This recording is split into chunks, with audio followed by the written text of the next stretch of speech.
Tasty tasty అరటికాయ ఇగురు చేసుకోవడం చాలా సింపుల్, టేస్ట్ చాలా బాగుంటుంది. లేట్ చేయకుండా రెసిపీ చూసేద్దామా. ముందుగా ఇక్కడ నేను 2 పచ్చి అరటికాయలు తీసుకున్నాను. వీటిని శుభ్రంగా కడిగి తలా తోకలని తీసేసి పైనున్న చెక్కంతా కూడా తీసేసుకొని వీటిని మీడియం సైజు ముక్కల్లాగా కట్ చేసి పక్కన పెట్టుకోవాలి.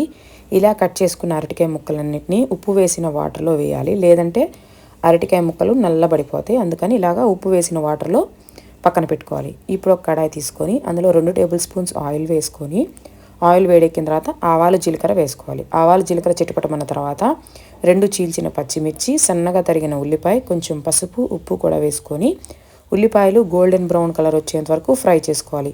ఇలా ఉల్లిపాయలు వేగిన తర్వాత దీంట్లోనే 1 టేబుల్ స్పూన్ అల్లం వెల్లుల్లి పేస్టు, అల్లం పచ్చివాసన పోయేంత వరకు వేపుకోవాలి. దీంట్లోనే సన్నగా తరిగిన టొమాటో ముక్కలు, 2 టేబుల్ స్పూన్స్ కారం, 1 టేబుల్ స్పూన్ ధనియాల పొడి వేసుకొని టొమాటోస్ పచ్చివాసన పోయి ఆయిల్ పైకి తేలేంత వరకు కుక్ అవనివ్వాలి.